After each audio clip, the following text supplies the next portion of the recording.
Everyone, welcome to apex maths academy. आज का हमारा टॉपिक है linear equation in two variables. So in previous standards you all learn about the linear equation in two variables. 9th standard में आपने इसको अच्छे से पढ़ा है, you are familiar with it. So just we will recall the chapter that is linear equation in two variables. So you can see clearly here in this word linear, the line is mentioned.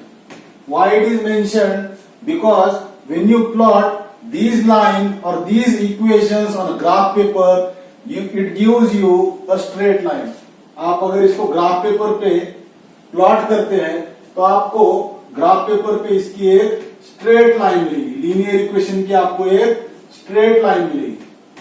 अब अगर इसकी definition की तरफ हम अगर जाते हैं और देखते हैं इसका जनरल फॉर्म, तो हमको इसके बारे में और भी डिटेल्स हमको पता चल जाएंगी। तो सबसे पहले हम देखते हैं इसका general form. What is the general form? So I will write here ax plus by plus c equals to 0। तो अब यहां पर आप क्लियरली देख सकते हैं कि यहां पर x and y both these are the variables, इसीलिए इसको कहा गया कि it is linear equation in two variables. अब इसके बारे में और भी जो है तो कुछ स्पेशल बातें हैं जो मैं आपको इस वीडियो में बताने वाला हूं। तो सबसे पहली जो स्पेशल बात है कि इस जनरल फॉर्म के अंदर अगर आप देखेंगे, here a and b, here a and b are both these are not equal to 0। a is also not equal to 0 and b is also not equal to 0। ऐसा क्यों है? अगर आप देखेंगे, हम अगर इस a के जगह पर 0 पुट करेंगे, so this whole term will be 0। ये पूरा के पूरा टर्म जो है तो 0 हो जाएगा, इसीलिए हम इसको जो है तो 0 नहीं रख सकते। और अगर आप देखें, अगर ये टर्म 0 हुआ, so it will be linear equation in one variable, it will not be a linear equation in two variables. Now after that, one more special thing about this general form or the linear equation is, in these variables, जहां पर भी आप अगर इसको देखेंगे variables को, तो इनका जो डिग्री होता है वो हमेशा 1 होता है। It is equal to 1। मतलब यहां पर जो भी हम वेरिएबल्स x, y, ये जो भी हम लिखेंगे या पढ़ेंगे इसके बारे में, तो इसका डिग्री हमेशा 1 होता है। अब अगर इसके कुल डेफिनेशन को, पूरे डेफिनेशन को हम अगर देखेंगे तो ये कुछ इस तरह है, an equation containing two variables and the degree of variables is always 1 is known as a linear equation in two variables. So I will repeat this again. An equation which contains two variables and each of the variables degree is 1. हर एक variable की degree 1 होती है, हम उसको कह सकते हैं that it is a linear equation in two variables. And two more special notes about this is that कि यहाँ पर a is not equal to 0 and b is also not equal to 0. क्यों? क्योंकि अगर हम a और b के जगह पे हम अगर 0 रखेंगे, the whole term will be 0.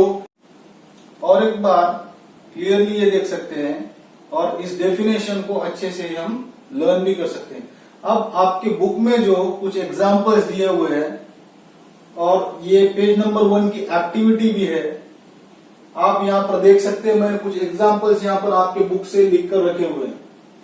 यहाँ पर आप क्लियरली देख सकते हैं कुछ इक्वेशंस दिए हैं और आपको ये बताना है whether it is a linear equation in two variables और नॉट। तो यहाँ पर हम पहला अगर इक्वेशन देखें, that is 4m plus 3n equals to 12।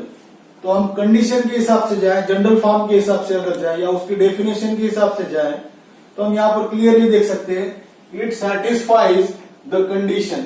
ये पूरी तरह से सेटिस्फाई करता है कंडीशन को।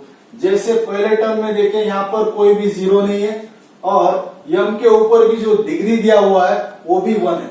उसी तरह 3n को भी देख लो आप, वहां पर भी 0 नहीं है और n के ऊपर भी डिग्री 1 है। So yes, it is a linear equation in two variables. अब अगला इक्वेशन हम अगर देखें, that is 3x² - 7y equals to 13। तो ये कंडीशन को या जनरल फॉर्म को सेटिस्फाई नहीं करता है। वाई? बिकॉज यहाँ पर आप क्लियरली देख सकते हैं यक्स का जो पावर है, यक्स की जो डिग्री है वो 2 है, इसीलिए वो जनरल फॉर्म को सेटिस्फाई नहीं कर सकता, या फिर लीनियर इक्वेशन इन 2 वेरिएबल्स की कंडीशन को सेटिस्फाई नहीं कर सकता। So it is not a linear equation, it is not a linear equation in 2 variables. अब हम अगला इक्वेशन देखें तो yes, it is also a linear equation. Why? Because it is written that under root 2x minus root 5y equals to 16। अगर यहां पर कुछ इस तरह लिखा होता कि रूट 2x ये वेरिएबल भी अगर रूट के अंदर आता तो तब ये लीनियर इक्वेशन इन 2 वेरिएबल नहीं होता, क्योंकि हमको पता है रूट 2 का वैल्यू क्या होता है और रूट 5 का वैल्यू क्या होता है। वो यहां पर हम अगर पुट करें तो it is not a zero, it is more than zero. So yes, it is a linear equation in 2 variables. अब अगला इक्वेशन देखें, क्लियरली आप यहां देख सकते हैं कि यहां पर जनरल फॉर्म के हिसाब से अगर देखें तो यहां पर 0 लगा हुआ है, सो it is also not a linear equation. अगला देखें, यहां पर पहले टर्म में लिखा हुआ 0.3x, तो yes it satisfies the condition. लेकिन अगला अगर हम टर्म देखें तो यहां पर क्लियरली लिखा हुआ है that is 0y minus 36 equal to 0। तो ये वो कंडीशन है जो लीनियर इक्वेशन इन 2 वेरिएबल्स के लिए सेटिस्फाई नहीं करती, अप्रूव नहीं होती। सो it is also not a linear equation in 2 variables. अगला अगर हम इक्वेशन देखें तो यहां पर कुछ बच्चे कंफ्यूज हो जाएंगे, कुछ बच्चों को डर लगेगा कि ये लीनियर इक्वेशन है भी कि नहीं। Yes, it is a linear equation. क्यों? अगर इसको हम देखें तो हम इसको कुछ इस तरह भी लिख सकते हैं, 4 इंटू 1 अपॉन x। उसी तरह इस 5 अपॉन y को भी हम लिख सकते हैं, that is 5 into 1 upon y। हम ये दोनों को कुछ इस तरह लिख सकते हैं।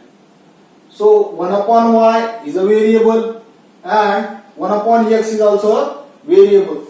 अगर हम इसको एज्यूम करें, अगर हम 1 अपॉन x को और 1 अपॉन y को एज्यूम करें, मैं यहां पर एज्यूम करता हूं, जैसे 1 अपॉन x को मैं यम एज्यूम करता हूं और 1 अपॉन y को मैं यहां पर यन एज्यूम करता हूं, तो ये इक्वेशन कुछ इस तरह हो जाएंगी। हमने क्या एज्यूम किया? 1 अपॉन x के लिए यम एज्यूम किया, तो ये इक्वेशन कुछ इस तरह हो जाएंगी, 4m plus 5n equals to 4। तो आप ही बताइए linear equation in 1 variable 2 variable है कि नहीं? Yes, it is a linear equation in 2 variable. इस अगले इक्वेशन को अगर देखें तो it is 4xy minus 5y minus 8 equals to 0। इस टर्म को अगर आप देखें तो x और y दोनों ही एक जगह पर लिखे, सो it is not a linear equation in 2 variables. I hope ये वीडियो आपको पसंद आया होगा और अगले वीडियो में हम देखेंगे simultaneous linear equation methods. So please like, share and subscribe my channel and thanks for watching apex maths academy.